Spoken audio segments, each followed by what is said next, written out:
All right, something that we didn't get to today because there really wasn't enough time to delve into it. Not that we're going to take 20 minutes to talk about it, but I was encouraged last week, Chris, regarding the idea that for the replay review of pass interference, in order to activate automatic review, which happens final 2 minutes of either half, overtime, on a touchdown play or on a turnover, that the NFL had changed the standard, making it harder to activate an automatic review. There was talk, would this be a coach's challenge? No, it's still going to be automatic review, but in order to initiate the automatic review, the standard's been flipped. For automatic reviews for every other play that is subject to replay review, the standard is this.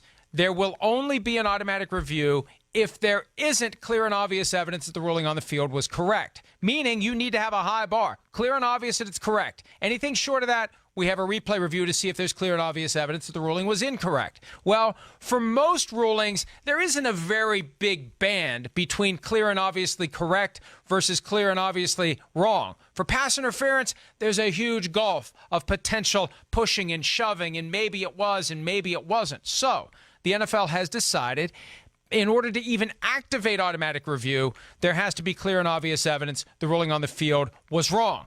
The same standard that gets applied during the actual replay review. Well, okay, that's fine when we're talking about Nickel Roby-Coleman and Tommy Lee Lewis in the NFC Championship game when everyone says it was clearly and obviously an error. Right. Nickel Roby-Coleman got there early. The problem is, and this is concerning me now, because Al Riveron showed a group from NFL media a play from Week 15, Chris, Chargers-Chiefs. Yeah. It was a call of interference on Kendall Fuller, the Chiefs' defensive back, defensive pass interference. Riveron told this group that would have been reviewed and it would have become offsetting fouls because Mike Williams pushed off. You see the arm push of Kendall Fuller. It would have been offsetting fouls. The Chargers wouldn't have had the ball at the 1. They would have had the ball back at the 10 again. There would have been 8 seconds left, and they would have had to try to score a touchdown. Maybe they would have, maybe they wouldn't have. Right. But the bottom line is this.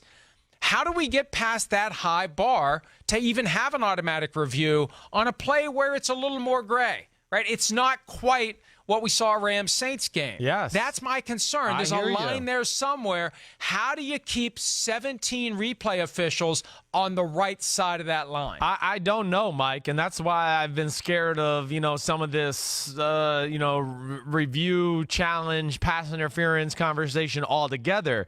Because, yes, still at the end of the day, we're going to have a guy in a booth who, the guy in Kansas City might go, no, that's clear and obvious. We're going to review it.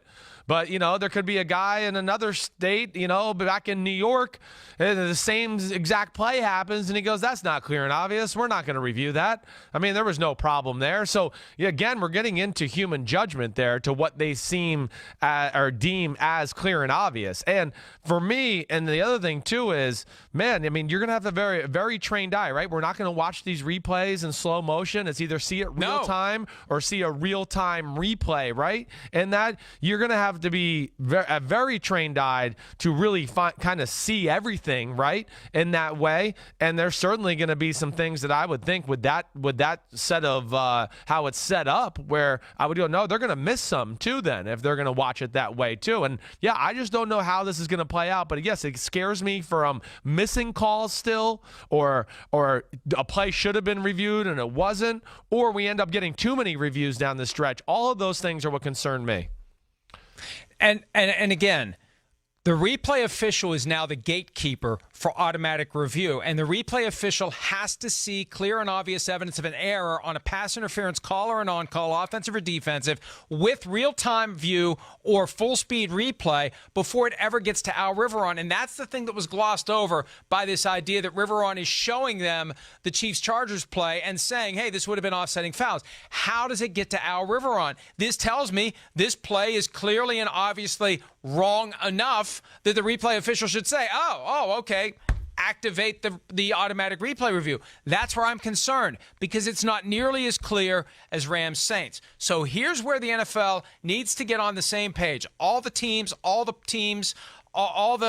people in the front office, all the officials, they need to understand when that button, that proverbial button, will be pressed. When in doubt, what do you do? Well, you know what? When in doubt, you don't press the button because it's not clear and obvious if there's any doubt. And I think with that Mike Williams play, there's enough there that it doesn't jump off the page. I just think it needs to be something that just, wow, They clearly missed that. Right. Anything other than that, you don't slow down the game with replay review of a pass interference call. Otherwise, they're going to have 5 of them every game in the fourth quarter. No, I know. And that's where I think you're going to get into some arguments, because there's going to be some replay review officials that their eye's not as trained as Bill Belichick. And Bill Belichick's going to be on the sideline going, that was clear and obvious pass interference. They're going to review that, right? And, whoever the replay official is up in the booth, his eye is not as trained as Bill Belichick. He might not see it, or if he does see it, he might not think it's as egregious and, it didn't really affect that guy that much. It's not clear and obvious. I'm not going to review it. And that's where I think you're going to go down a wormhole of discrepancies there, and where you might see some dysfunctional things with this conversation going forward, and how the coaches see it, and how the replay and Al Riveron and his staff see it. So I'm truly interested to see how this plays out and how it all gets executed. I just hope it doesn't slow the game down, like you said. Let me add one thing, and I'm going to be as diplomatic as I can be. There is a sense in league circles that Al Riveron is going to struggle with this assignment, and a certain element of this replay official having the high standard before you say, boom, let's have the automatic review of pass interference calls and non-calls. One of the reasons for the high standard, they're concerned that Al is going to take that, he's going to overanalyze it, and it's going to take too long, and there's going to be too many of these that get overturned or partially overturned. I mean, think about it. Well, 2 years ago, there was a lot of clear and obvious plays that weren't clear and obvious that he overturned, and that would concern me. Right, with catches, exactly. Right. And with pass interference, there's so much there that you can see. I mean, when I watched that replay of the call on Kendall Fuller, I could do a replay review of that. And because here's the thing, it's all, for a lot of these, did you get 2 feet down, yes or no, right? Are you inbounds, are you out of bounds? Did the ball touch the ground, whatever. For this, it's not just, was there pass interference committed by the defense? Was there pass interference committed by the offense? Yeah. What was, the ruling on the field? Well, the ruling was it was pass interference on the defense and necessarily no pass interference on the offense. So what are we really looking at here? I guess we're looking at all of it. It seems and I like do it, think, yes. And remember, I've said, Chris, that this idea that offsetting fouls, let's have a do-over, that's going to be something we're going to see a lot as a matter of replay review. I don't recall ever hearing Ed Hockley turn on his microphone and say we have offsetting fouls on the play, pass interference offense, pass interference defense. It's one or the other. It's never both. On replay review, I have a feeling it's going to be both a lot, and they're just going to do the play over. Yeah, I hear you. I think that is going to be one of the things. Like, we go into, like, I thought of, too, like the replay or the play from 2 years ago. Maybe it's 3 years ago now. Remember the famous Julio Jones, Richard Sherman pass interference, right? I mean, that was clear and obvious. Should have been pass interference, right?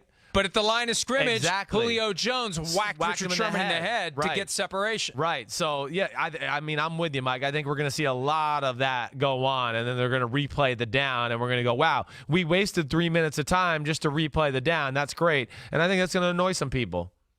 Well, but, is it technically getting it right? I don't know. I mean, there's a balance between getting it right and not bogging the game down. Mm-hmm. It's going to be like basketball where the last 2 minutes of the game take a half hour because every pass play is going to be subject to that, hey, is there enough there for us to take a look at it upstairs? And they better be sure that the replay officials know what the hell they're doing, and they better be sure Al Riveron knows what the hell he's doing, or this is going to be a mess. And this is not the thing that they want marring season 100. Season 100 is a big deal. And it's going to be less of a big deal if the pass interference replay review rule screws everything.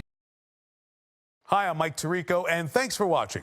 Make sure to hit subscribe for the latest news and highlights from NBC Sports.